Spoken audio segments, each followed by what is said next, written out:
Roswell, a new beginning. My name is Liz Parker, Liz wrote into her notebook. Then she paused and put down her pen. The notebook was new, which Liz thought was appropriate since she was starting a new phase of her life. From this point on, things will never be the same, she thought as the road swept past the van window. Since she was 8, Liz had religiously kept a diary. However, in the last 3 years, the entries had gotten a lot more interesting. 3 years earlier, she'd been shot. 3 years earlier, she had died. 3 years earlier, Max had healed her and brought her back. And yet, those were just the first in a series of strange events that had happened since. They were not even the strangest things that had occurred. Max, aliens, the Skins, losing her friend Alex, then Max dying and coming back to her. Strange things, yes, and many changes. Even now, she knew her body was changing. When Max had brought her back, he had changed something inside of her. Part of his alien self had touched Liz and made her like him, and made her part alien. The word no longer meant what it used to for Liz. When she was a girl, it meant monsters from space, monsters that weren't real. Now it meant Max, Michael, and Isabel, people she knew, and in the case of Max, loved. Now alien meant Liz herself. When Max had healed her, he had given her the gift of life. He had also given her powers that had lain dormant until a few months ago. She now sometimes saw things before they happened. And she could occasionally move things with her mind. She had made a harmless school book burst into flames. The changes Max had started in her 3 years ago were not finished, Liz was sure. Would they be a gift or a curse? They were frightening. Of that much she was sure. Turning her head, she looked at Max. He was concentrating on driving. Like the others and like Liz herself, he was silent, lost in his own thoughts. But he sensed Liz looking at him and shot her a glance, raising his eyebrows to ask a question that he did not have to speak out loud. Anything wrong? His look said. With a smile and a shake of her head, Liz responded just as silently and just as clearly. Liz was no longer surprised at how often they didn't need to speak out loud to communicate, or to know what the other was thinking. It wasn't an alien trick, though. She knew other couples who enjoyed the same kind of communication. Turning her head, she saw her best friend, Maria, sitting in the van directly behind her. Maria gave Liz a thin smile. Next to her was Michael, who was looking intently out the window. In the seats behind them were Kyle and then Isabel, who were also staring at the window, looking lost, maybe more lost than any of them. Liz understood. Isabel had given up a lot. Just a few hours ago, she had been a married woman looking forward to her life with Jesse. Now she was on the road, or was it on the run? With Liz, Max, and all the others. Changes for all of them. Liz picked up her pen and started to write. I thought things had changed 3 years ago when I learned the truth about Max, Isabel, and Michael. And while many things did change, my friends and I still went to school every day and went to sleep in our own beds most nights. Even as our lives seemed to have changed completely, our world stayed almost unnaturally the same.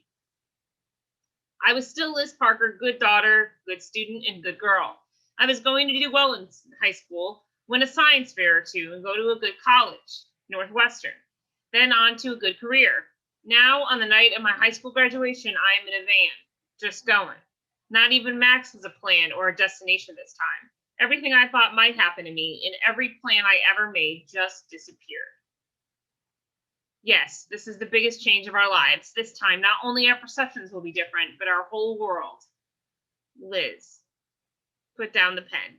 She took another glance at Max. He was alert. Liz herself, however, felt her eyes growing heavy. All the excitement she had felt earlier in the day had washed out of her. As her eyes closed, she felt Max's eyes on her. No, everything hadn't changed. There was one thing I am still sure of, Liz thought as she fell asleep. Max heard the change in Liz's breathing and knew she was asleep. The others were silent. He didn't have to turn around to see that his friends and sister were deep inside themselves. He was particularly worried about Liz and Isabel. Of all of them, they had given up the most to follow him. No, Max stopped himself, to come with him on this, what was it? A road trip? An adventure? An escape? Maybe it was all of these. Maybe they wouldn't find out for a while yet. Max only hoped it lasted long enough for them to find out. He was still concerned that someone from the remains of the FBI special unit was tracking them. It was unlikely, but unlikely was the story of their lives lately, or perhaps the skins were onto them. Again, unlikely, but Max decided he would have to be content with a nearly empty road for now. The only thing he was sure of was that he was not the leader of this expedition. He was not the king here. Max had given up that role when he told the others what he was doing. He would not make the decision for the group, only for himself. The others had come on their own. Max was not leading them, yet he knew that he was ultimately responsible for them. That he could not shake. He had sealed everyone's fate 3 years ago in the Crashdown Cafe when he had healed Liz, and again later that day when he refused to run, though Michael had insisted they do just that. He had sensed that Liz could help them, and she did. So had Alex, and he died for it. After that, Agent Pierce of the special unit had found them. Agent Pierce, who had put Max into the White Room. Agent Pierce, whom Michael had to kill in self-defense. Michael paid a high price for it. Though his friend refused to talk about it, Max knew that Michael was still paying that price. Then there was Tess, her betrayal, and Max's own son, whom Max had lost, then found again. Max had given him up finally, but at least now the boy had a chance at a normal life. All of that had happened because of Max's decision 3 years ago. Yet even now he knew that not healing Liz had not been an option. Even then, even before they had become close, before they were together, he could not have let her die. So he saved her, and the whole group of them paid for a single act. Alex paid with his life. Isabel paid with the end of her short marriage to Jesse and her only chance at a normal life. Liz paid in tears, way too many of them. She paid in other ways too, deeper and more important ones. But no more, Max vowed. If he accomplished nothing else with the rest of his life, he would keep her safe and do his best to make her happy for as long as she would have him. Turning to Michael, Max whispered, breaking the silence that had lasted almost an hour. You were right, he said. What? Michael asked. 3 years ago, after Liz was shot. You were right, Max said. Max saw his friend looking at him with raised eyebrows. That's funny, Maxwell. I was just thinking that I was wrong. If you had listened to me, Liz would have died. No, Max said, shaking his head gently. I was right about that, but we should have done this that night. We should have run. For a moment, Michael was silent, and Max saw everything he needed to see in his best friend's eyes. Michael didn't gloat, though. Michael made a small grin and said, does this mean that from now on you'll listen to me? Max found himself returning the grin. I always listened. And then did whatever the hell you wanted, Michael added. What's the plan now? Plan? You're asking the wrong guy. I'm just the driver, Max replied. Michael seemed surprised. Then he nodded. He knows I'm serious, Max thought. And I am. More serious than I ever have been. Michael smiled again. Okay, Jeeves, tell me when we get there. He leaned back in his seat. Max saw something he almost couldn't identify on his best friend's face. A smile. Not a grin, but a smile. An actual full-blown smile. It took Max a moment to figure out what was wrong with that smile. He realized there was two things. First, Michael smiling at all was unusual. The second was that the smile looked almost relaxed. In the last 3 years, and even the 15 before that, Max could rarely remember seeing Michael relaxed. Something had changed in Michael, Max knew. He just wasn't sure what it was yet. Well, I've got plenty of time to figure it out, Max thought. It took a moment for him to realize how important that notion was.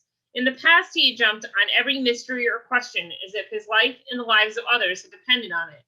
Quite often, their lives had depended on those answers. Depended on Max acting quickly, on doing the right thing, making the right move. Not anymore. Now they had time. Max and Liz had time to sort themselves out. Max had time to figure out what was happening with Michael. Isabel had time to come to terms with losing Jesse. Time and open road. Max smiled to himself and realized that his own smile was relaxed as well. Chapter 2. It took a moment for Liz to realize where she was. She looked around as the room seemed to take form, to solidify. She was standing alone in the band room, waiting for Max. She was excited, nervous but excited. Max was going to meet her. It was a secret meeting, and the thought thrilled her for a second. Guilt rose up. Kyle couldn't know. He wouldn't understand. She didn't understand herself, but she was sure that Max would explain it to her. He would explain what he had done to her, how he had saved her, how he had magically healed the gunshot wound in her stomach, how he had brought her back to life. Liz realized she should be afraid of Max, but she wasn't because she loved him and he loved her. No, not yet. That would come later. She was aware of that contradiction, but it didn't trouble her. The logic of dreams made it all perfectly clear. And this was a good dream. Liz would not question it. Max was coming and he would explain everything. Then she had something to tell him. After a few moments of waiting, he entered the room. Liz could see his professionally serious expression soften for a moment when he saw her. Something flashed in his eyes and across his face. Liz was sure there was no single word for that expression, but she knew it was good. She was also sure that something similar passed across her own face. Then Max's control was back and his expression grim. Liz, we need to talk, he said simply. It was then that Liz realized that she didn't want to talk. There had been too much talk. 3 years of discussion. 3 years of worry. A voice inside her said, none of that has happened yet. You are not with Max yet. You are with Kyle. It was easy to push the voice down. It was even easier to lean into Max and kiss him. He responded immediately. Of course, he was her boyfriend. The word seemed much too small for what he was to her, but it would have sufficed until what? Until that changed sometime in the future. Not the future of the dream, Liz realized, but the future of her waking now. Even in her dream state, Liz was aware of the difference between her dream reality and the reality that awaited her when she woke up. It was another contradiction that didn't trouble Liz as she kissed him more deeply. He pulled her to him. They were done with questions, problems, and issues. Finally, they had found their answer. Liz was sure she had found hers, and she held him tightly. Her awareness shifted to the real world, which she felt hovering above her like the surface of the water when you were under it. A hand brushed her cheek, Max's hand, she was sure. The touch was like an electric shock. She felt the room shifting around her. She also felt Max slipping out of her arms. When the world solidified around her, she realized that he had disappeared. No, not exactly, she realized. Taking in her new surroundings, Liz saw that it was she who had disappeared. There were lockers on both sides of her.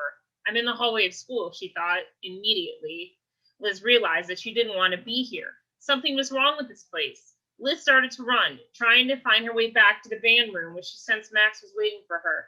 She tried every door she found, but they were all locked. Though the classroom doors all had glass panes, she couldn't see inside any of them. We're running out of time, a voice that Liz dimly recognized as her own rose up inside her. Finally, she came to a single door with the light on inside. Max, she called out as she peered inside. The single figure inside the classroom was not Max, though. It was Alex. But Alex is dead, she thought. Pulling on the door, she saw that it was locked. Alex obviously heard her and turned to see her. He looked at her calmly and expectantly. Liz pulled on the door with all of her strength. Alex will help me, she thought desperately. He will help me find Max. But the door wouldn't budge. We're running out of time, the inner voice yelled. Turning, Liz looked down the hallway. At the very end, she could see the door to the band room. Her legs felt like jelly, but Liz made them work through sheer will. Soon, she was racing down the hallway at full speed and somehow finding more strength to go even faster. Max is behind that door, Liz thought, but the door receded even as she approached. Then there was a flash of orange light that threw Liz to the hallway floor. When she looked up, a wall of flames stood in front of her, blocking her way to Max. Then she sensed something behind her. A monster, the inner voice said, and this one's real. Trying to look, Liz saw something coming for her, racing towards her, across the desert. Liz barely noticed the change of scenery. She had to get up, she had to do something. But her peripheral vision caught sight of something on the ground nearby.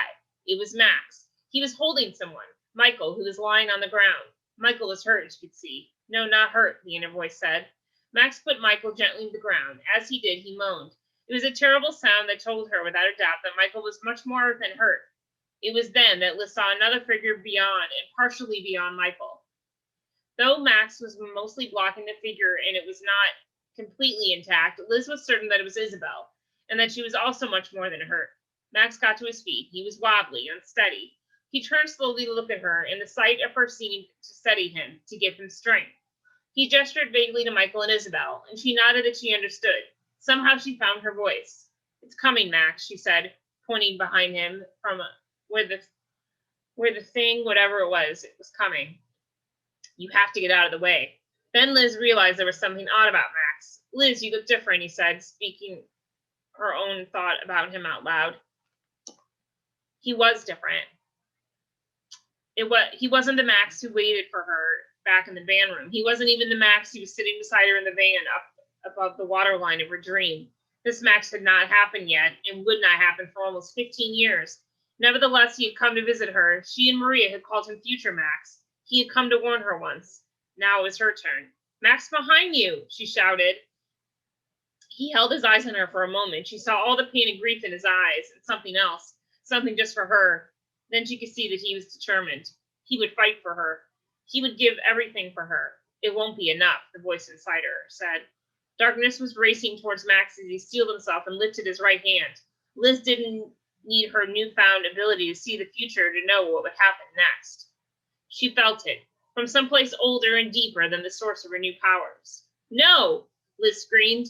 She didn't want to be here. She wanted to wake up, but she sensed this was not a dream. She didn't want to watch what was about to happen. Liz found that she could not even close her eyes. She watched as Max steeled himself away from the darkness that was flying towards them now. When the darkness was almost upon them, energy flared from Max's hand and a green defensive shield appeared in front of them. It's too big, Liz thought, too strong. She knew she had to do something. She had to help Max, but she knew it was already too late. Then the dark shape reached the shield and tore through it after less than a second's pause. There was only a moment now, Liz knew, and Max used that moment to fire a burst of energy into the darkness that swallowed it without even hesitating. No, Liz screamed as she watched the darkness tear into Max. Finally, she was able to turn away, but she didn't need to see it to know what happened next. Whatever had raced into Max almost instantly tore him apart, and Liz felt him die. Liz Parker screamed. Liz was stirring. She's having a bad dream, Max realized. No, not just a bad dream, a full-on nightmare.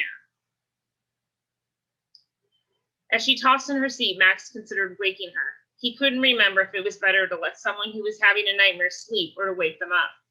Maria would know, Max realized. No, Liz practically shouted in her sleep. Maria, Max began, but he was interrupted by Liz saying, Max, behind you. Her voice was clear, and for a moment Max was certain that she had woken up. Then she lapsed into unconsciousness, moaning and twisting in her chair. That's it, that's enough, Max decided. He reached for Liz. Maria did the same and said, Hey, Parker. As they did, Liz let out a terrifying scream and pitched violently forward in her seat. No, she howled as she thrust her hands forward. Her hands would have cracked into the windshield if it were there, but a burst of white energy exploded from her hands and shattered the windshield outward. Max slammed on the brakes and swerved the wheel as the van skidded. He was vaguely aware that the blast had come from Liz's hands, that the blast that came from Liz's hands traveled down the highway. Hoping there were no cars in front of them, Max skidded onto the road's shoulder. As soon as the van came to a stop, Max turned to Liz, who was wide awake and reaching for him. Max, she sputtered as her hands cupped his face and she studied him with a wide-eyed stare. As someone opened the side door of the van, Max pulled Liz toward him. It's okay, Liz, he said, fighting to keep the worry out of his voice. No, Liz said forcefully, pulling back from him. It's not okay. Oh my God, Max, you died. She's terrified, Max thought, completely terrified. No, I didn't, Liz. I'm right here, he said gently. Max could see that Liz was fighting for control. She pulled him towards her and started to cry. When her sobs began to die down, he whispered reassuringly into her ear. Liz, it was just a dream. Pulling away again, Liz looked at him with a new expression on her face. It wasn't fear this time. It was grief. No, Max, it wasn't, she said clearly. Chapters 3 and 4. Liz crumbled into Max's arms as Michael appeared at Max's side. There's a pretty big hole in the ground a few hundred yards ahead, but I don't think anyone saw anything. Isabel is filling the hole now. Old habits die hard, Max thought. He's making a report. Max simply nodded and held Liz. The others kept a respectful distance, though Max could feel Maria's tension. She was pacing a few yards away. Max was aware of movement in front of the van, and Isabel appeared, joining Kyle, Michael, and Maria. As Liz's breathing returned to normal, he noticed for the thousandth time how small she felt to him. She was the smallest of the three girls, both in height and stature. As she nestled under his chin, Max gently stroked her straight dark hair and felt a reflexive desire to protect her. Protect her, Max thought. He had not done a very good job of that in the last 3 years. She had suffered too much because of him. When her breathing slowed, he leaned back and said, Did you have a premonition? Liz nodded. I watched you die, Max, she said. Michael stepped forward and said, Where was it? What happened? And what do we have to do to stop it? Liz shook her head and said, It's not that simple. Tell us what you can from the beginning, Max said. Starting from the beginning of the dream, Liz told about being in school and meeting Max in the band room, like the day after he had healed her in the crash down. I think you touched my cheek while I was sleeping, Liz said. Max nodded. That's when the dream changed into one of my premonitions, Liz said, and told about seeing Michael and Isabel dead, and then seeing Max face the unseen force on his own. You fought Max, but, she said as her voice broke. Max nodded and kept his expression neutral. Maybe it was a dream, at least partly, Isabel said. Liz thought for a moment and then said, partly, yes. But I'm sure I saw Max die, as well as you and Michael. Do you have any idea how far in the future this was? Max asked. 15 years, Liz replied immediately. Max started at that. There was something unnerving about her certainty. That is pretty exact. Are you sure? Liz nodded and said, I recognized you. Then she shot a glance at Maria and something passed between the two girls. Future Max, Maria exclaimed. What? Michael said. Who's that? Maria immediately looked sheepish, as if she had said too much. Max looked down at Liz and said, Future Max? Who the hell is Future Max? Michael said to Maria. What are you two talking about? Sorry, Liz, Maria said. It's okay, Liz replied. Then she turned to Max and said, There's something I have to tell you. We'll just give you guys a minute, Maria said. No, Max said, raising his hand. This involves all of us, no secrets. This involves Tess and Kyle, and Liz collected herself for a moment and then spoke quickly and clearly. It goes back to just before you and Kyle. You found Kyle and me together. The memory of that night came back suddenly, like a blow. He remembered seeing Kyle and Liz in bed together. He remembered the shock and the feeling like someone had reached into his stomach and twisted his insides. Max, it wasn't an accident that you saw us. I set that up for a reason, Liz said. Max felt the beginnings of understanding and said, You wanted to be free of all this. You wanted a normal life. Shaking her head, Liz said, No, I did it for you because you asked me to. Max could remember a few times in his life when he was as surprised as he was now. I asked you to.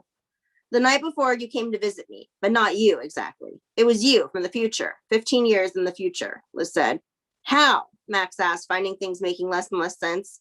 You had used the granolith. You explained that it had powers we had not discovered yet. You brought a warning and asked me to do something, Liz said. Go to bed with Kyle? Max said, feeling even more confused. He looked over at Kyle, who was keeping his eyes to the ground. The boy looked at his as embarrassed as Max was confused. No, Liz replied. You described a scene similar to the one in my premonition, where there was a battle and both Isabel and Michael died, and it was all because Tess had left and the four of you were not together for the battle. Max, Tess had left because of you and me, Max said, finally beginning to understand. You told me that I had to give you up to keep peace between Tess and the group, Liz said. Why didn't you just tell me? Max said. You told me not to. You from the future told me that you would try to find another way, Liz said. You said the only way to be sure was if you believed that it was over between us. Then the totality of it hit Max. Liz had given up so much, all because he had asked her to. Not who he was now, but some version of him from the future. It was all for nothing, Max said finally. Tess. He didn't have to say anymore. Everyone there knew what Tess had done. She had killed Alex and betrayed them all. She had given birth to Max's son and tried to turn him over to Max's enemy, Kabar, on their home world. Then when Kabar rejected Max's son as heir, she had come back looking for shelter. You didn't think to mention any of this before? Michael asked. Then he turned to Maria and said, and you knew? What good would it have done? Liz said. That stopped Michael in his tracks. How would you prepare for some mysterious danger 15 years in the future? Liz continued. Then Max understood the final piece. Liz had taken all that on herself. She had once accused him of taking too much on his shoulders, and now she was doing the same. She turned to him and said, I hope that so many things had changed that there was a chance that that had changed too. And I didn't think you needed any more weight to carry. You blame yourself for things that happen on another planet and in another life. You blame yourself for Alex and everything that happens to every one of us. Max shook his head. She didn't think he could have borne another burden, so she had taken it on herself. He marveled at this small, slight girl in front of him. She had tried to protect him. Unfortunately, she could not protect him from the truth. He had been responsible for the fall of their home planet. He had been responsible for Alex's death and the pain his friends and his sister had suffered. What now, Max? Isabel asked. Max realized that everyone was looking at him, looking to him. He knew what they wanted. They wanted him to lead, to solve the problem, to keep them safe. Well, his track record on that score hadn't been very good so far. Max shook his head. I don't have any answers here, he said. So we just chalk it up that in 15 years, we're going to take second place in a duel to the death, Michael asked. I told you, Michael. I told you all before we left. I'm not the leader of this group anymore. And from what Liz is telling us, I think it's under my leadership that everything goes to hell, Max said. Isabel was looking at him with a look of disbelief in her face. After a long moment, she said, well, Max, as a member of this group, do you have any thoughts at all? Yes, Max said. I think it's very important that I not make all the decisions here. I honestly think that following me will lead us to ruin again. I brought us there on our home planet. I bring us there in the future that Liz describes. Maybe third time's a charm, Maxwell, Michael said. It was a surprising attempt at humor from Michael, and Max found himself smiling. The effort won Michael a hard smack in the arm from Maria, however. I do have a few other thoughts, Max added. If what Liz said was correct, then we lost because of all four of us, including Tess. We're not fighting together. But Max, Liz said, Tess is dead. She died when the Air Force base flew. Max nodded. In perhaps the only selfless act of her life, Tess had walked into the base instead of endangering the group further. She had chosen to die, fighting instead of living out the rest of her life in the special unit's white room. Shuddering from his memory of that place, Max wondered how much of his youth he had left in that room. How much had been burned out of him by Agent Pierce under those bright white lights? Just about all of it, I guess, Max thought. Max understood Tess's decision. He had vowed to himself that he would die fighting before he ever went back there. Oddly, Max had died and had seen things, glimpses of the other side that he wished he could forget. Nevertheless, he would go there before he would go back to the White Room, because he had seen both death and hell was white. I think the three of us have to become stronger to compensate for Tess's loss, Max said. How do we do that? Isabel asked. By doing the opposite of what we have done up until now, Max said. He saw the light of understanding go on in Michael's eyes. Our powers, Michael said. What about them? Isabel said. Up until now, Max explained, we have tried to not use them, or to do so only when absolutely necessary. But not anymore, Michael said. Max nodded his agreement. The point of this trip for me was to do things differently. We've been hiding our whole lives, denying who we are. Now I'm ready to use my powers to do whatever good I can. We're not hiding anymore, and we're not exactly running. I think if we can keep moving, we can stay ahead of our enemies. Maybe as we use our powers more, we'll gain extra strength. Sounds like a plan, Maxwell, Michael said. Isabel nodded her agreement, and Max realized that in spite of what he wanted and in spite of what he had just said, he had just mapped out their future. And the others had agreed. Old habits, he thought, as he approached the van. He sighed and thought, well, Rome wasn't built in a day. And if it took longer than a day to fall, he reminded himself. As he surveyed the damage to the front windshield, he wondered if the fall took more or less than 15 years. Pieces of windshield were scattered on the road and desert around them in a radius of 2 or 3 dozen yards. The bits of glass were very small. The force must have been tremendous. He wondered how big the hole in the ground was that Isabel had filled in. Max waited until 3 cars passed, and then they were alone on the road. Raising his hand, he collected the hundreds of bits of broken glass and used his powers to lift them in the air. Bringing them together, he fused them into the windshield and reset the glass onto the van. When he was finished, he could see the problem, a hole about 2 feet around in the center of the windshield. Some of the glass must have been pulverized, Max said. Liz looked embarrassed. Maria looked amazed. Remind me not to make you mad, Parker. There's plenty of sand around, Max, Liz said. Max nodded and reached out with his powers to pick up a small pile of sand. It was simple to heat it to the right temperature and make it into a good approximation of the windshield glass.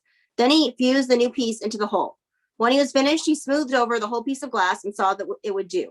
Not a bad job, Your Highness, Michael said. Michael, Max started. Just a joke, Maxwell, Michael said, smiling. It's good to see what you can do when you really let loose with your powers. Max found himself smiling back. I also do light housekeeping. His smile faded when he saw Liz's face. Don't worry, we have a long time to figure something out, he said, and you can tell us how we're doing. You will probably have a number of flashes between now and Liz gave him a thin smile, and Max saw that she was still afraid. And not just about what will happen in 15 years, he thought. Her vision had cost Liz something he knew.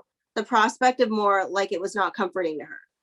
Another price Liz is paying for being with me, Max thought. Back in the van, Max drove through in the morning, heading north. For a moment, he was tempted to get on the Interstate 25. It was the quickest route. And though there was no rush in this trip to nowhere special, he wanted to put as many miles as he could between the group and Roswell as quickly as possible. Then he would relax a bit. Max's instincts told him to stay away from major roads, at least for now. They might be watched. They had found that when Kyle's father had tried to get them out of the state, west to Arizona, Sheriff Valenti hadn't liked what he had heard on the police ban, and the group had to change direction and go north. Since then, Max had been basically traveling in almost a straight line up from Roswell, which was in the southern part of New Mexico. This route allowed him to steer clear of Santa Fe, which was too large a city, and Los Alamos, where the first atomic bomb was built. It was still a center for nuclear research, which is too much government and military activity for him. He would feel better when they reached Colorado, which would be sometime that afternoon if they continued at the same speed. He made a mental note to start traveling northwest when they hit Colorado. If he traveled diagonally across Colorado, he would pass well below Pueblo and the Air Force Academy. He looked over at Liz, who was watching the road speed by. She looked alert, and Max guessed it would be a while before she slept again. Maybe we can all relax a little when we reach Colorado, Max thought. It was possible, but not likely, he realized. It won't be long now, Maria thought as she watched the road ahead. She could see mountains out her window in the distance. For years, she had been afraid that this would never happen, that she would never leave Roswell, never leave New Mexico. Maria remembered her school report in sixth grade. New Mexico was one of the largest states in the country, fourth or fifth, she couldn't remember which, but it only had 1.5 million people, and over half of those lived in the 3 major cities, of which Roswell was definitely not one. And they're about to lose the 6 of us, she thought. She shot a glance at Michael. They should have been friendlier to illegal aliens. Michael was sitting in silence, like the rest of them. What drove her crazy was that he seemed almost relaxed, even after that incident with Liz. Everyone else was on edge. Max seemed particularly tense, with every muscle on his wiry frame taut. And still, somehow he managed to give the impression of brooding even as he drove. When Michael saw her looking at him, he actually grinned back at her. He was taller than Max and more thickly built. Now his comfortable frame was sprawled on the seat. Something was definitely going on with him. Maria knew the other more normal members of the group were waiting for the same thing she was. In the distance, she saw the sign. In a few seconds, she could read, "You are leaving New Mexico, land of enchantment." She waited for the exact moment that the van crossed the dividing line. Then it was over, and she saw another sign, which said, "Welcome to Colorado." All these years, all that worry of being trapped in Roswell and getting out was as simple as climbing into a van and driving for a few hours. Colorado wasn't New York. In fact, it looked pretty much like the rocky desert they just left. Still being there felt good, just the same. Maria could tell the others felt like she did. The tension in the car went down a couple of notches as soon as they crossed the border. Maybe I'll miss it someday, Maria thought, but not anytime soon. Maria thought about her mother and felt a pang of regret. They hadn't even had a proper goodbye. Well, there will be time for that one day, she thought. Except for her mom, most of what she liked about home was in the van with her best friend, Liz, and there was Space Boy. What were they to each other now? Was there even a name for it? She shot Michael another glance, allowing herself to think about what might happen to him. What would happen to him if Liz's premonition came true? Whatever he was to her, she couldn't stand the thought of him dying. Maybe you don't have to fight, Maria found herself saying out loud. What? Michael said. If Liz's dreams come true, maybe you don't have to fight these aliens. Maybe you can just surrender or something, Maria said, noticing that all eyes in the van except Max were suddenly on her. Michael shook his head. No way. The other aliens would make fun of us, he said. Annoyed, Maria said. This is serious. Yes, Michael replied, and these people, or whatever they are very serious. Our only chance will be to beat them. If it comes to a fight, we go to the mattresses, he said with an air of finality. Maria was no longer annoyed. Now she was angry. That is such macho crap. What does that even mean? She shouted. It means that when it starts to go down on the street, we don't leave until it's finished, Michael said. What does it have to do with mattresses? And I've heard it before. Is it from the guidebook of stupid phrases or something? It's from The Godfather, Max, Michael, and Kyle said in unison. Maria shook her head. Do all guys see themselves living out The Godfather? She said. Yes, said the 3 guys in the car. Maria shook her head again. Look, Michael explained with forced patience, all guys see themselves as one of the Corleone brothers. Michael, the quiet but brilliant leader of the family, or Sonny, the hot-headed muscle. Max, you don't buy this, do you? Maria said, looking for a ray of sanity. You don't think of yourself as Michael. Well, I was king after all, he said. I guess that would make you Sonny, Maria said to Michael. If the shoe fits, Michael said. Rolling her eyes, Maria turned to Kyle. What about you, Mr. Buddha? Tell me, you don't think of yourself as who? Kyle's face took on a serious expression. It's true that Buddhist philosophy gives me a sense of peace that makes the mafia metaphor a bad fit. On the other hand, it allows me to take a larger view of important issues, making me, if possible, even more like Michael, he concluded with a satisfied grin. They are all crazy, Maria thought. Then she remembered something about those movies. What? Wait, there was another brother. Fry, she said. Frito, Michael said immediately. Yeah, no guy sees himself as Frito. He was the cowardly loser brother. Plus, he betrayed Michael. Well, I know plenty of Fritos. I've dated many of them, Maria said sourly, shooting Michael a look. Well, no guy sees himself as Frito ever, Michael said. In fact, Max added, the more like Frito a guy is, the less likely he is to see it. You are twisted, sick and twisted, Maria said to Michael. She looked at Max, then at Kyle, and not just you, the whole gender. You asked, Michael said. We're just providing the information. Maria grunted and looked at Liz for support. Her best friend had been completely silent since she told him about her premonition. To Maria's surprise, Liz was watching the exchange with a smile on her face. I'm glad you find this amusing, Maria said. The frustration on Maria's face only made Liz smile wider. That made Maria smile herself. Maria tossed her head back into her seat. Impossible, all of you. Liz actually laughed as Michael looked on with satisfaction. Well, Space Boy might be driving me completely crazy, but at least he's good for a laugh, Maria thought. Another thought quickly pushed that one out of the way. She barely remembered The Godfather, just a few scenes and images. One of them was terrible. Sonny met up with a bunch of guys with machine guns at a toll booth. There was a lot of blood, and that was the end for Sonny. She took a look at Michael and wondered what she was in for with him. Kyle heard his stomach growl. With all the excitement of leaving Roswell and Liz's dream, he had not thought much about food. I could go for a Snapple, he heard Michael say. Where's the next town, Liz? Max asked. Liz took a moment to wrestle with a beat-up road atlas she had found somewhere in the van. The oversized book was coming apart, but Liz located the right map and said, I don't think this road is on the map. It's too small, Liz said. Kyle scanned the two-lane road. It was a little less desolate than the rocky desert that seemed to make up most of New Mexico. Southern Colorado was still a rocky desert, but it was one with more scrub and even a few trees, and the hills in the distance were a promising green.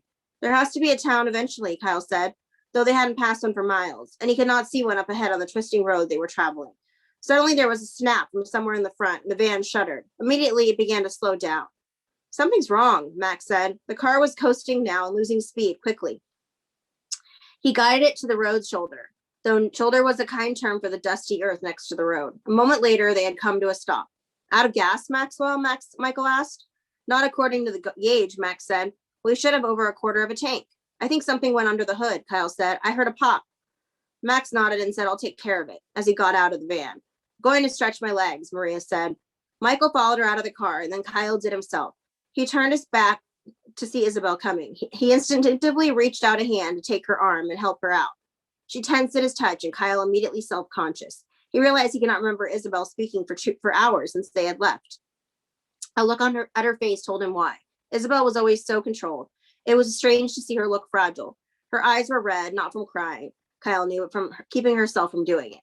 Kyle hadn't given up nearly as much as she had. In fact, had he given up anything, a job in the local garage where his boss had laughed in his face when Kyle had suggested that he might eventually become a partner. Kyle hadn't even been a full mechanic. He was just an assistant. Just 3 years ago, he'd been starting linebacker, running back at Roswell High, and had Liz Parker as his girlfriend. He had been student athlete of the month, he remembered, and that had seemed very important to him at the time. It was during that month that things had started to go wrong between him and Liz. Ultimately, he knew that he hadn't really loved Liz, not like Max did. Still, at the time, he couldn't imagine wanting anyone more. What had happened in the years since then? Well, a lot of strange things tied into the big alien secret, but none of that really had anything to do with his late father. He was a good football player, one of the most talented on the team. The coach with his fate. None of that really had anything to do with his fate later. He was a good football player, one of the most talented on the team.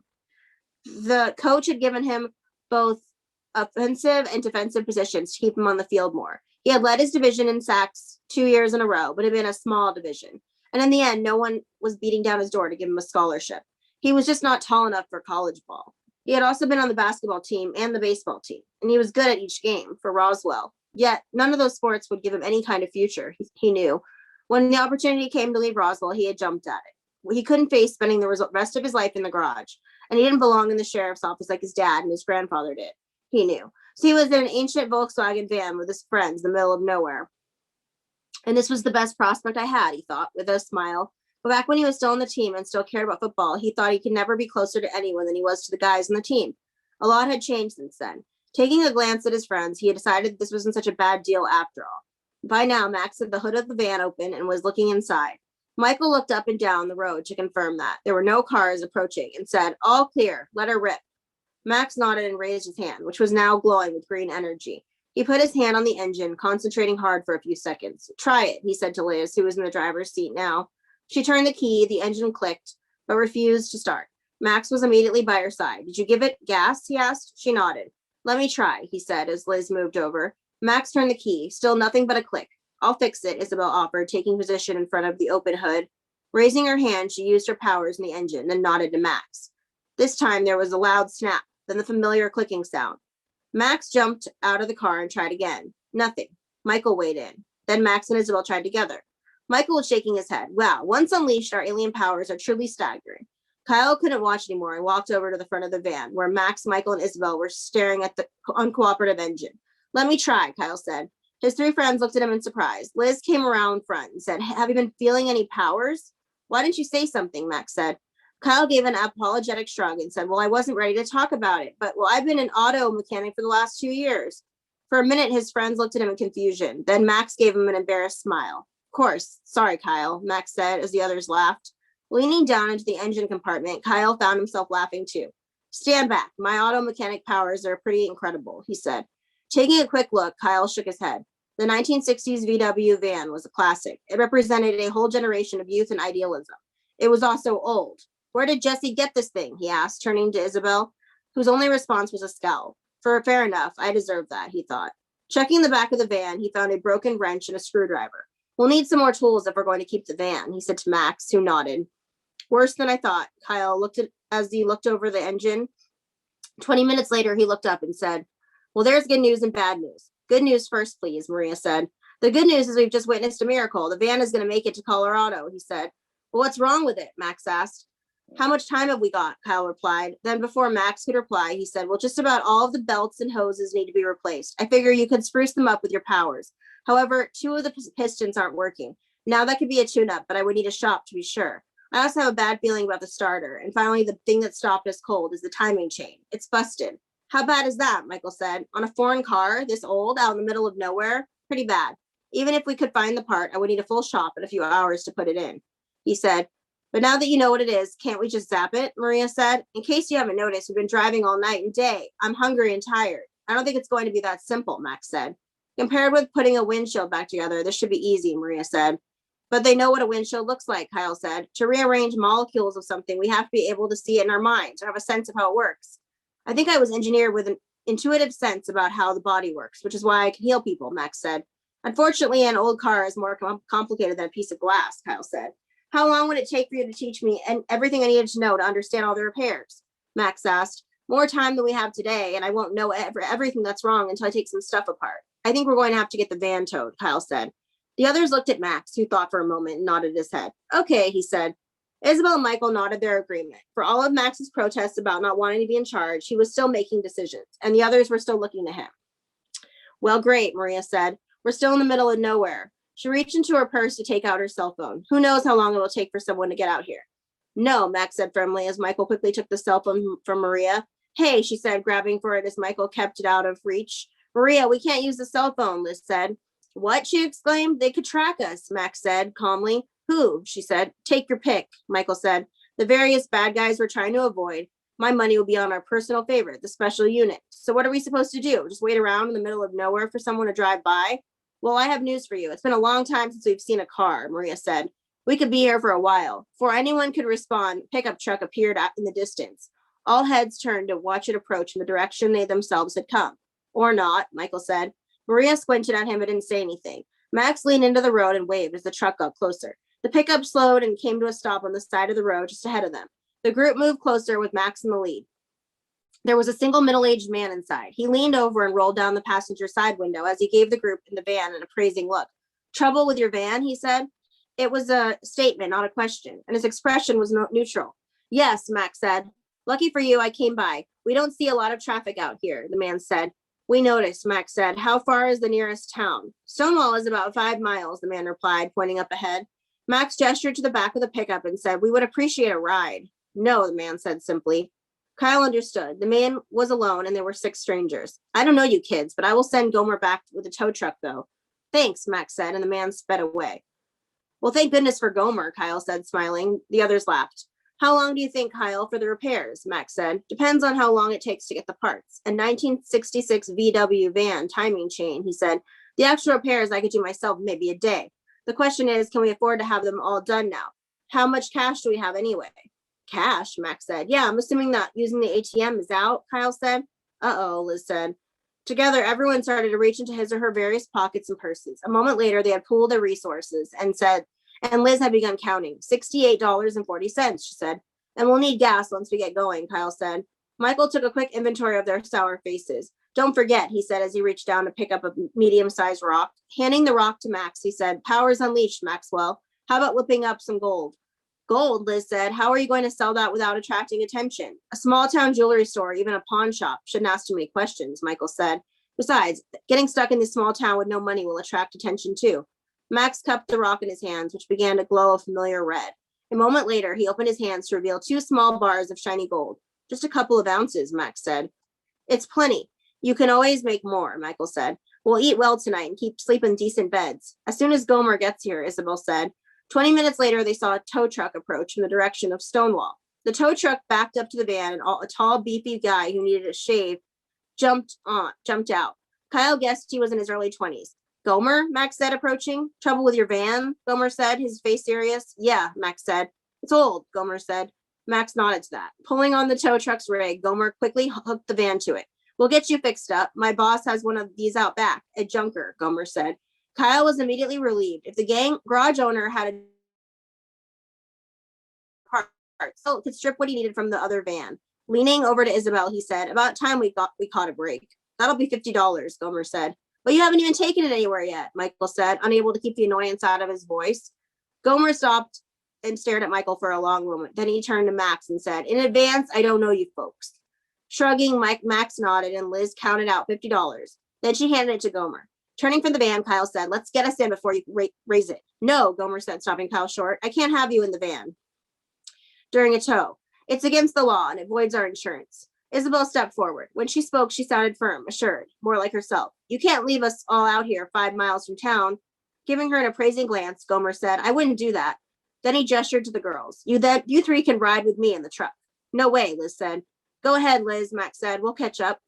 We'll be fine, Max assured her. Then he lowered his voice and said, Stonewall might be dangerous. Better if you go first. Liz smiled. Okay. Get yourself something to eat. We'll be along, Max said. By then, the van was raised and Gomer was ready to roll. Come on, he called from inside the tow truck. The girls got inside and the truck pulled away. This has been a long day, Kyle said as the 3 boys looked down at the road after the van. Cheer up, Michael said. The day isn't over yet. Things could still go our way. To Kyle's surprise, there was a small smile on Michael's face. Max was unreadable as usual, but that smile still seemed out of place on Michael's face. Something was going on with him. Aliens, Kyle thought, shrugging his shoulders. Kyle, Michael, and Max started walking towards Stonewall.